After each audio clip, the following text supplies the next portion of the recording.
Halo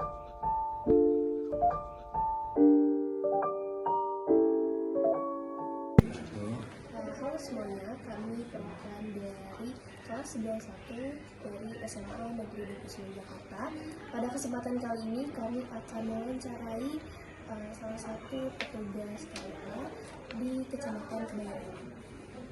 Sebelumnya kami izin memperkenalkan diri, nama saya Muhammad Rahma dan Nama saya Aliandra Novitasari. Kita lanjut ke pertanyaan yang pertama.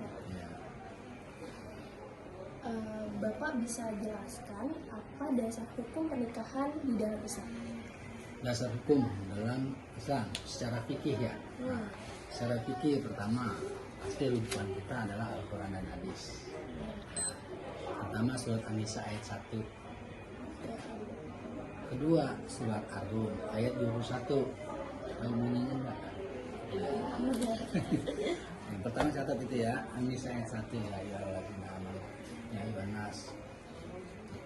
Terus Ar-Rum ya, wa min ayatihi an khalaqalakum min anfusikum azwajan litaskunu ilaiha wa ja'ala bainakum mawaddatan wa rahmah inna fi dzalika laayatil liqaumin yatafakkarun. Al-Quran. Al-Quran banyak sebenarnya, tapi yang biasa dipakai itu ada dua. Ada lagi misalnya surat An-Nur, wa ankihul ayama minkum wassalihin min ibadikum wa imaikum iyakunu fuqara yughnihumullahu min fadlihi wallahu wasi'un alim.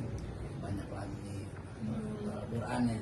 Terus Al-Hadis, Nabi yaitu ya ma'syarus syabab man istata'a minkumul ba'ah falyatazawwaj fa innahu aghaddu lil basari wa ahsanu lil faraj fa in lam yastati' fa alayhi bisyam fa innahu lahu hija. Al-Bukhari, Muslim. Kedua ya, ayat Quran dan hadis. Nah, cukup situ aja. Pertanyaan selanjutnya, apa aja sih Pak persyaratan pernikahan sesuai aturan undang-undang di Indonesia? Persyaratan pernikahan yang pertama sesuai dengan undang-undang perkawinan. Undang-undang perkawinan itu yang pertama itu adalah Undang-Undang Perkawinan Nomor 1 Tahun 74. Sudah diperbarui kemarin tahun 2019 yaitu Undang-Undang Nomor 16 Tahun 2019. Persyaratannya diantaranya satu, yaitu laki-laki dan perempuan minimal sudah berusia 19 tahun, mendapatkan izin dari kedua orang tuanya, beragama Islam ya, terus beragama Islam dan mengurus semua administrasi kependudukan sesuai dengan domisili masing-masing. Terus ada wali nikah, ada saksi. Nah, itu persyaratan menurut Undang-Undang Perkawinan Nomor 16 Tahun 2019. Apabila belum cukup umur, bagaimana? Harus ada dispensasi dari pengadilan agama tentunya. Cukup umur ya, minimal usia perkawinan itu adalah 19 tahun. Ini usia-usia dini ini belum boleh. Lanjut ke pertanyaan selanjutnya Pak. Ya. Pertanyaan selanjutnya, apa saja rukun yang wajib ada di dalam suatu pernikahan? Nah, rukun itu di atas wajib. Ya, rukun itu di atas wajib. Rukun salah satu ditinggalkan jadi rusak. Rukunnya apa? Pertama, pengantin laki-laki. Kedua, pengantin perempuan. Ketiga, wali nikah. Keempat, dua orang saksi yang adil. Kelima, ijab kabul. Tahu ijab kabul nggak? Itu yang kamu sering lihat di sinetron. Saya terima nikah dan kawinnya. Itu namanya ijab kabul. Itu rukun. Kalau salah satu rukunnya nggak terpenuhi, misalnya saksinya kurang satu, jadi nggak sah. Atau wali nikahnya nggak ada, jadi nggak sah. Tuh, ya, itu rukun. Itu rukun bukan wajib. Beda lagi wali wajib. Jadi emang harus ada, harus boleh dinyalin. Pertanyaan selanjutnya, apa sih Pak perbedaan mahar dengan seserahan yang biasa disebut oleh orang Indonesia dalam suatu pernikahan? Nah, Ini baru wajibnya mahar. Mahar itu hukumnya wajib. Ya. Tapi kalau nggak ada mahar boleh nggak nikah? Boleh. Gitu. Misalnya maharnya di hutang, boleh nggak? Boleh. Itu bedanya. Kalau kamu kan sholat puasa Ramadan wajib nggak? Wajib. Kamu tinggalin boleh nggak? Boleh kan, kalau ada halangan kamu ganti di lain waktu. Nah, itu seperti itu wajib. Mahar itu hukumnya wajib, tapi seserahan hukumnya sunnah, dan bisa juga itu sesuai dengan adat dan kebiasaan setempat. Misalnya di Betawi sini di Jakarta, seserahan itu menjadi adat istiadat yang biasa. Kalau nggak dilaksanakan itu jadi omongan.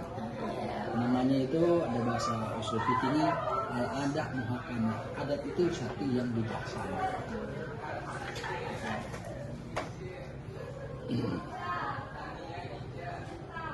Pertanyaan selanjutnya mungkin Bapak bisa jelaskan apakah prosesi pernikahan yang biasa dilaksanakan orang Indonesia itu sesuai dengan syariat-syariat Islam? Ya. Apakah prosesi yang dilaksanakan di Indonesia sesuai dengan syariat Islam? Ya, hampir semuanya itu sudah dipenuhi. Syarat dan rukunnya semua ada, ya, sesuai dengan syariat Islam. Rukun nikahnya ada, walinya, semuanya. Sedangkan prosesinya apa? Prosesinya kan sesuai dengan kebiasaan kita. Tentunya kebiasaan misalnya di Jawa Barat atau di Tanah Pasundan, ini daerah Jakarta ada beda-beda dikit. Kalau masalah prosesinya ya, kan ditanyakan prosesinya. Prosesi macam-macam, ada urutan-urutan. Misalnya di Jakarta ada izin orang tua, terus ada seserahan, baru ijab kabul, ya. Kan tadi Bapak sempat udah jelasin ya persyaratan pernikahan diatur undang-undang yang tadi 2019. Ya. Selain itu ada undang-undang lain nggak sih Pak yang mengatur tentang pernikahan di Indonesia? Yang mengatur undang-undang pernikahan itu banyak. Ada KMA, keputusan Menteri Agama, ada peraturan Menteri Agama. Selain undang-undang ada bawahnya juga. Jadi teknisnya itu ada KMA, Kementerian Agama, keputusan Menteri Agama tentang misalnya minimal usia saksi 19 tahun. Ada undang-undang, ada peraturan di bawahnya ada. Jadi ada Banyak peraturan banyak. Kan undang-undangnya cuma satu. Undang-undang nomor 16 tahun 2019. Nah, turunannya itu banyak. Teknis bagaimana melaksanakan undang-undang tersebut. Pertanyaan selanjutnya tadi kan Bapak di awal sudah menjelaskan dasar hukum pernikahan dalam Islam itu batas usianya itu 19 tahun ya Pak? Iya. Nah, itu tuh ada undang-undang atau peraturan gitu nggak sih Pak yang mendasari bahwasanya pengantin itu harus batas usianya itu harus 19 tahun? Ada Undang-Undang nomor 16 tahun 2019 pasal 7 ayat 1. Bunyi akad perkawinan hanya diizinkan apabila pria dan wanita sudah mencapai umur 19 tahun. Undang-Undang nomor 16 tahun sudah mencapai umur 19 tahun. Undang-Undang nomor 16 tahun 2019 pasal 7 ayat 1. Kita lagi googling. Terus Bapak bisa jelasin nggak pandangan Islam mengenai nikah mut'ah dan nikah siri? Nah, nikah mut'ah itu di Indonesia itu udah diharamkan. Begitu juga nikah siri, kedua-duanya ilegal. Kenapa ilegal? Karena tidak dicatatkan di kantor urusan agama. Nikah siri artinya nikah rahasia. Kenapa disebut rahasia? Karena ya, nikah kesepakatan kedua belah pihak tanpa melibatkan unsur negara. Nah, begitu juga dengan nikah mut'ah. Nikah mut'ah artinya nikah kawin kontrak. Dalam ijab kabulnya cuma disebutkan dalam waktu tertentu, misalnya selama 1 tahun, kan nggak boleh. Karena sifatnya nikah itu adalah selamanya.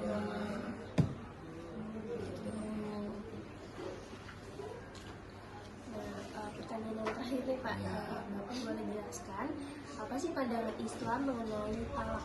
Talak. Talak adalah sesuatu yang dihalalkan oleh agama, oleh Allah, tapi Allah marah. Abghadul halali ilallah at-talak. Sesuatu yang halal, talak itu sesuatu yang halal, dibolehkan oleh agama, tapi Allah sangat marah banget. Talak adalah putusnya tali perkawinan, ikatan perkawinan antara seorang suami dengan istri dengan berbagai macam sebab. Jadi talak itu adalah hak laki-laki. Yang punya hak talak itu adalah suami. Wa bu'ulatuhunna ahaqqu biraddihinna min anfusihim. Seorang laki-laki itu punya kuasa penuh untuk mentalak. Kalau misalnya istri minta cerai, terus suaminya nggak mau cerai, nggak jatuh talak. Makanya di sampingnya ada lagi, ada talak, ada namanya khulu kalau buat perempuan. Khulu itu jadi minta perempuan yang minta cerai. Tapi dalam bahasa Indonesia disebut ada cerai talak untuk laki-laki, cerai gugat untuk perempuan. Itu bahasa hukum di pengadilan. Cerai gugat nanti perempuan atau wanita, istri yang menggugat. Cerai talak laki-laki yang menjadikan talak. Itu sebisa mungkin kita menghindari namanya perpisahan atau perceraian itu sendiri, karena pernikahan itu ada mengandung dan mempunyai arti yang ibadah yang sangat luas. Kan semua hidup ibadah kalau orang nikah, makanya jangan sampai putus. Iya.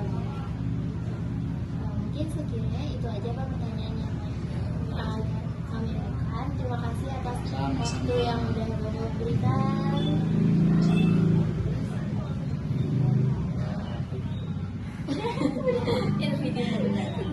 Ya, Baik, sekian dari kami. Wassalamualaikum warahmatullahi wabarakatuh. waalaikumsalam.